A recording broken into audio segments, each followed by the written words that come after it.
All right, friends and family, it is that time. Look, this might be a little longer video on the market, but that's for a couple of reasons. So hang with us, right? One, we got to look month over month. How did December settle? How did December then settle in comparison to November, month over month? Then let's look and say, okay, how did December finish off year over year, December to 2022? And then let's look at some of the heights of the markets to get a really good idea of where we're at. And why would we want to do that? Especially when I want to say things like, I believe the market is coiled and ready to take off. And I think that you'll find these numbers back that up. So let's just take a really quick look. I would say zoom in. Now, remember, we always do everything Glendora to Rancho Cucamonga, about 8 cities in between there that we look at. We track over what these numbers are, the new listings that hit the market.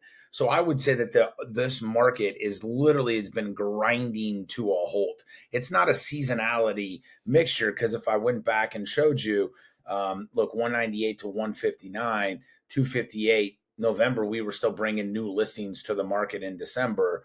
We just didn't take any on. Last year we took 198 new listings, whereas this year we only took 159, drastically lower, right? Obviously, you would expect pending sales to follow at that point. You would expect closed sales to follow because we're not bringing new stuff to the market. New things can't pend, which means they can't close. You would expect days on market to go up a little bit because there's not as much stuff for people to buy. So it sits a little longer until they find something that they like. Look at the pricing though, about the same. Month supply of inventory. This would also seem to be accurate. We're taking less things on the market in November, less things on the market in December. It's obviously driving inventory down. So, how did it finish for the year? That's such a great question, right? So, if we look month over month, we would say month over month, the stats are not good for us, right? Month over month, those are bad things.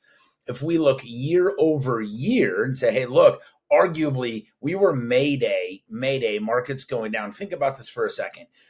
June of 2022, if you've tracked any of these videos or you followed us at all, you'll understand June of 2022 was the height of the market. It slid crazy going into December, January of this year. That's where you saw realtors leaving the industry, lenders leaving the industry, property values were diminishing, right?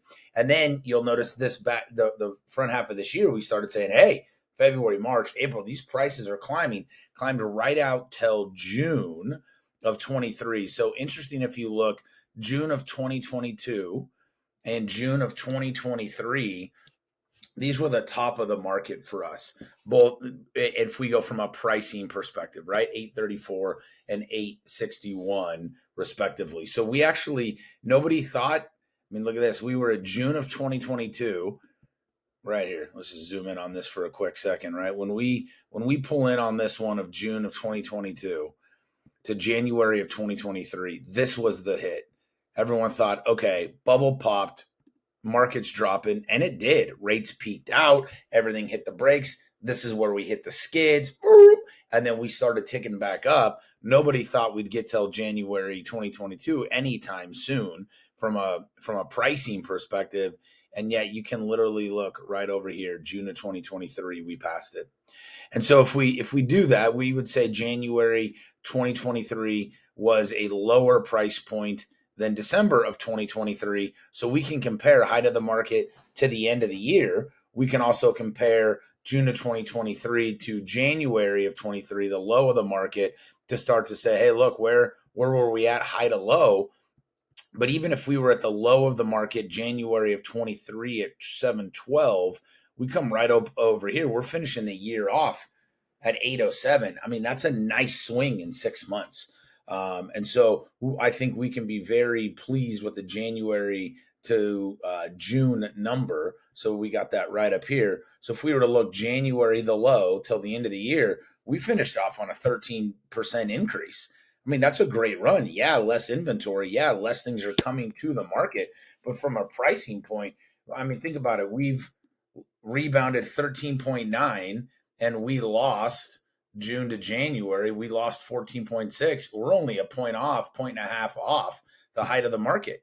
So if you were to say, hey, how did 2023 do in the real estate market? It finished off great. Any sort of loss from a pricing and equity perspective, back, done. Inventory down. This is why, now stay with me. This is why I say the market's coiled, right? So inventory, historic lows, lower than they were. Okay, let's just do this really quick. We love the numbers. 1.2 months. We're comparing January. Look at the top of the market, still historic low, still seller's market territory. If we go to the height of the market, June of 23, 1.9. If we were to go June of 2022, 2.1, and we're sitting right now at 1.2 months of inventory in December of 23. So think about this. There's literally no inventory for people to buy. Pricing is probably right where it's going to be. November, December flat. October wasn't much lower than that. So very, very flat from a pricing perspective. Rates have started to decrease, which is why I think you saw an uptick in pricing. And I think the entire market is compressed like this.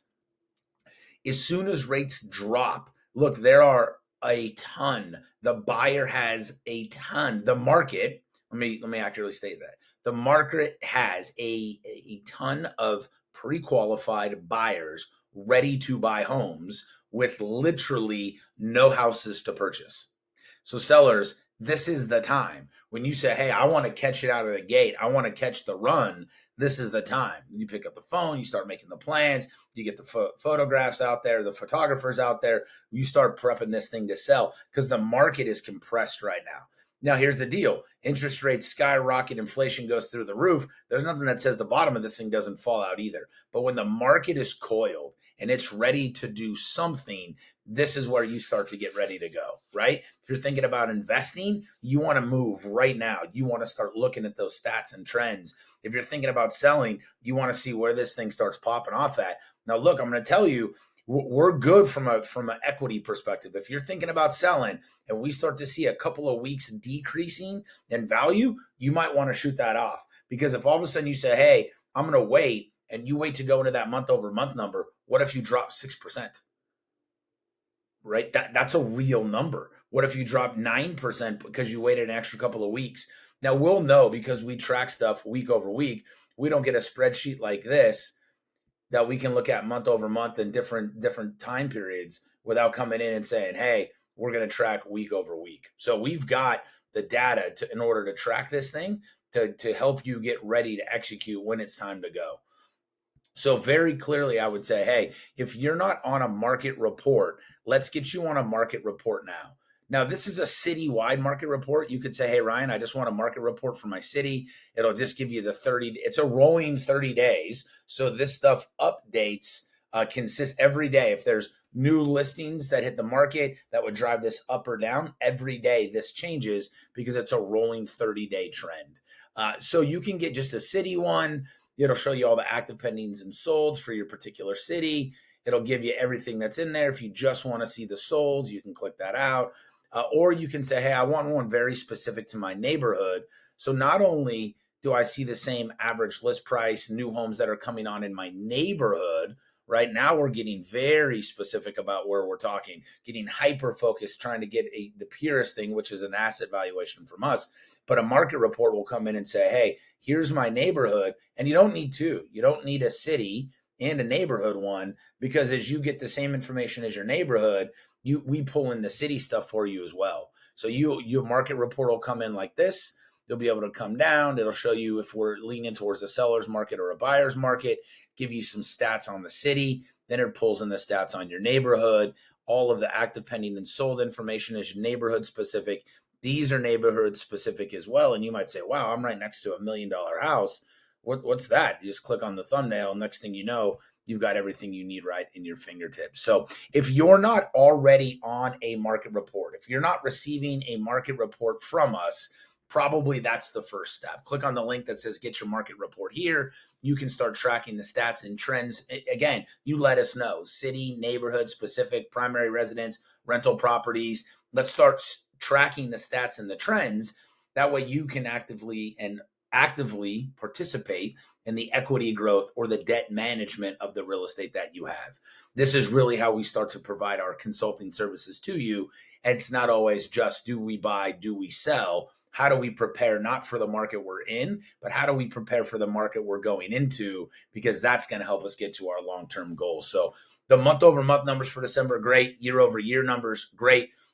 top of market to where we're at, great. Bottom of market to where we're at, great. This is a nice hold. If we had to finish off the year and move into next year, this is a really good spot to be for the real estate market. So, of course, we'd love to earn your trust before your business. We hope this helps facilitate earning the trust.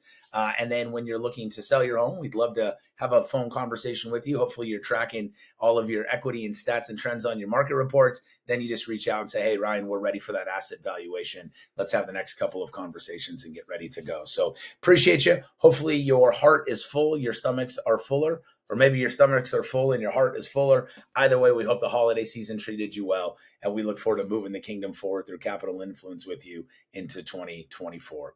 We'll see you next week. Bye-bye.